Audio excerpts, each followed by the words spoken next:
ശിവഭഗവാനെ തൊഴേണ്ട ദിവസം ഏതാണ്? അതിന്റെ ഐതിഹ്യം എന്താണ്? ശിവഭഗവാനെ ആരാധിക്കാൻ ഏറ്റവും ഉത്തമമായ ദിവസം തിങ്കളാഴ്ചയാണ്. കൂടാതെ എല്ലാ മാസത്തെയും കറുത്ത പക്ഷ ചതുർദശി ശിവരാത്രി ദിവസവും ഭഗവാന് പ്രധാനമാണ്. ഇതിന്റെ ഐതിഹ്യങ്ങളും പ്രത്യേകതകളും. 1. തിങ്കളാഴ്ചയുടെ പ്രാധാന്യം. ഹൈന്ദവ വിശ്വാസമനുസരിച്ച് തിങ്കളാഴ്ച സോമവാരം എന്നാണ് അറിയപ്പെടുന്നത്. സോമൻ എന്നാൽ ചന്ദ്രൻ എന്നും അർത്ഥമുണ്ട്. ശിവൻ തന്റെ ജടയിൽ ചന്ദ്രനെ ചൂടിയിരിക്കുന്നതിനാൽ ചന്ദ്രശേഖരൻ. തിങ്കളാഴ്ച ശിവനെ ഭജിക്കുന്നത് അതീവ പുണ്യകരമായി കണക്കാക്കപ്പെടുന്നു.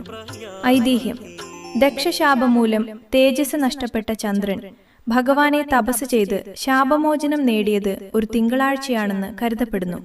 അതിനാൽ അന്നേ ദിവസം വ്രതം അനുഷ്ഠിക്കുന്നത് മനഃശാന്തിക്കും ആഗ്രഹ സാഫല്യത്തിനും നല്ലതാണ്. 2. മഹാശിവരാത്രി, ശിവന്റെ രാത്രി. വർഷത്തിലൊരിക്കൽ വരുന്ന മഹാശിവരാത്രിയാണ് ഏറ്റവും വലിയ ആഘോഷം.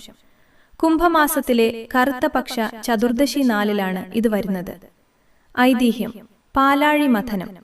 ദേവാസുരന്മാർ പാലാഴി മഥനം ചെയ്തപ്പോൾ ഉയർന്നുവന്ന മാരകമായ കാലകൂട വിഷം ലോകരക്ഷയ്ക്കായി ശിവൻ പാനം ചെയ്തു. ഈ വിഷം ഭഗവാന്റെ ശരീരത്തെ ബാധിക്കാതിരിക്കാൻ ദേവി പാർവതി ശിവന്റെ കഴുത്തിൽ മുറുക്കി പിടിക്കുകയും ലോകം മുഴുവൻ അന്ന് ഉറക്കമിളച്ച് ഭഗവാന് വേണ്ടി പ്രാർത്ഥിക്കുകയും ചെയ്തു എന്നാണ് ഐതിഹ്യം. ഇതിന്റെ ഐതിഹ്യങ്ങളും പ്രത്യേകതകളും ക്രമമായി പറയാം. ലിംഗോദ്ഭവം.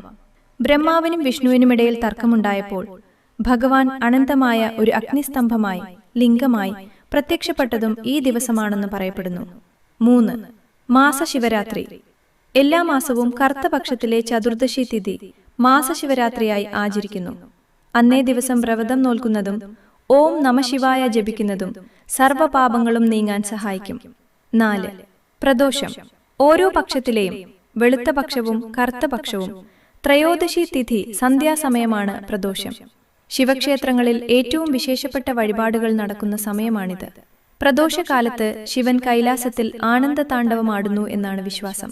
എല്ലാ തിങ്കളാഴ്ചകളും ശിവനെ ആരാധിക്കാൻ നല്ലതാണെങ്കിലും പ്രദോഷം, ശിവരാത്രി എന്നീ ദിവസങ്ങളിൽ ആരാധിക്കുന്നത് ഇരട്ടി ഫലം നൽകും.